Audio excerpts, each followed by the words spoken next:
What is Star Trek? Now seriously, what is it? The answer will vary depending on who you ask, but generally I think most people would say it's a sci-fi thing that uses the metaphor of space exploration to explore the human condition. Right? The Vulcans have a concept called edict, which I've talked about before, infinite diversity and infinite combinations. And if we apply that to Star Trek as a story containment device, can Star Trek do anything? Is there a story that Star Trek can't tell? The various iterations of the show have at times stretched the premise to its limits in various directions, but maybe the toughest genre for Star Trek to pull off is musical comedy.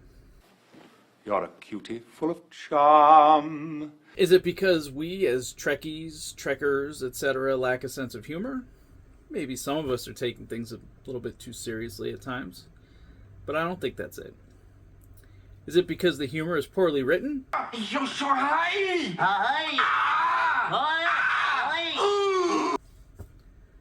Maybe sometimes.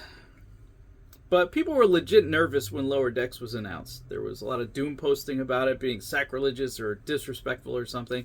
Not that I recall any of those complaints coming from actual fans, just the usual internet pot stirrers. And Lower Decks turned out great. Might not be for everyone, but it's definitely earned its place in the Trek pantheon. Strange New Worlds did a musical episode. Why you only calling us when you got your dramas? One of these days we'll repay you, we'll stay you. And it was a fun change of pace, but that show's not very serious to begin with. So unlike the shows, the books tend not to stray far from the core sci-fi trappings of the shows and films. It's relatively rare to see a book stray almost entirely into another genre. But here we are.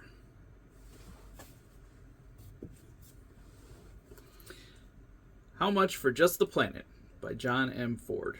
I think the most accurate opinion on this book came from someone who said the author had more fun writing it than the reader will reading it. And it is a fun read, but it's probably true. To set up and execute the book's zany scenarios must have been a lot of fun to conceive and write, more so even than to just read the finished product. That said, author John M. Ford clearly was a man of the 20th century. And as a media-soaked guy in my mid-40s in the year 2020-something, I am on the edge of barely getting some of the jokes in this book. M-N-O-P. I could go on all day. So, there's this planet, Derady, on the Federation Klingon border. It's an independent world settled by human colonists. A passing Federation survey ship searching for dilithium finds the planet and, while dealing with a ridiculous computer malfunction, discovers massive dilithium deposits. At the same time, a Klingon ship makes the same discovery. So, per the Organian Treaty, the Deradians can choose for themselves who they want to mine the dilithium, if anyone. The clearly insane survey ship, having dumped its 3-person crew on the planet to flee the Klingons, meets up with the nearby Enterprise. The Enterprise picks up a Federation ambassador to try to sway the Deradians, and the whole team returns to the planet. Once there, the Deradians find ways to mix the away team so that the Enterprise crew are teamed up with their Klingon counterparts, and they're placed in a variety of settings. McCoy and Sulu and their new Klingon friends find themselves in a medieval dinner theater dungeon kind of situation. Scotty finds himself playing 18 holes against the Klingon in charge of the mining operation, with Chekhov as his caddy. Kirk and the ambassador, who's an old girlfriend of his, of course, and the Klingon captain Kaden and his first officer get caught up in a zany misadventure you'd find in a madcap romantic comedy.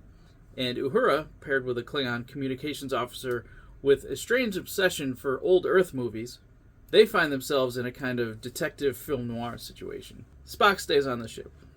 Also, the 3 crew members from the survey ship pop up every now and then, randomly, very randomly. And there's a subplot about inflatable starship decoys. Basically, hijinks ensue.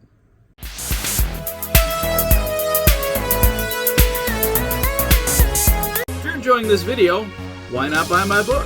Flight of the Pangolin is the story of an intrepid group of heroes who decide to exit the solar system over the objections of an isolationist faction.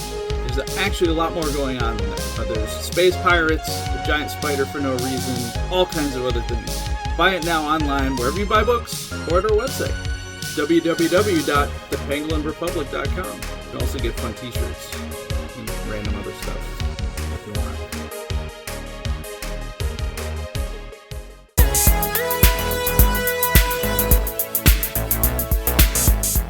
Q. Q? This wasn't a bad read, but the entire time I wished I could have been watching an episode of the show so I could see what was happening. It was almost like trying to read the novelization of a Marx Brothers film. Yes? Did you want a manicure? No, come on in. I hadn't planned on a manicure, but I think on a journey like this, you ought to have every convenience you can get. Hey, listen, I'm getting the manicure. Get out of here, will you? Or It's a Mad, Mad, Mad, Mad World. Now I'm going to make an old-fashioned the old-fashioned way, the way dear old Dad used to. What if something happens? What can happen to an old-fashioned, all right? The book is full of described visual gags, songs complete with lyrics, and if I had a better grasp of musicals, I'd probably know exactly which songs were being parodied. But I did know Rawhide, thanks to the Blues Brothers. Theme from the TV show Rawhide. Thank you. There's a climactic pie fight.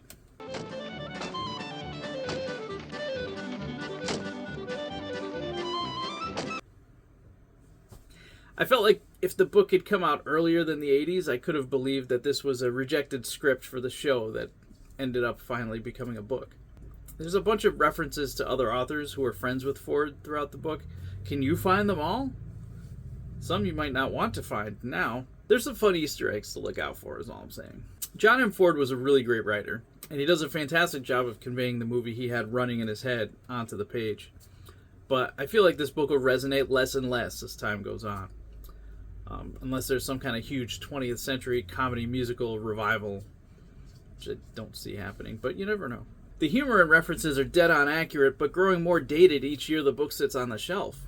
So if I were 20 years older, I would have loved it. But as I'm a little too young for a lot of the references, I only just liked it and appreciated the book more for what it was trying to do than for what it actually accomplishes here in the distant future of the 2020s. It's worth a read if you're looking for something different from the usual books in the TOS Star Trek range, but the older you are, the less you'll enjoy it. But it was fun. I didn't mind it. Not top tier, but definitely something different. It's a good change of pace from the usual TOS books. Alphabetically speaking, you're okay. So that's all I got. Stay tuned for another episode of Mike's Book Report, where I'll be talking about another book that you have not even thought about in millions of years. Engage.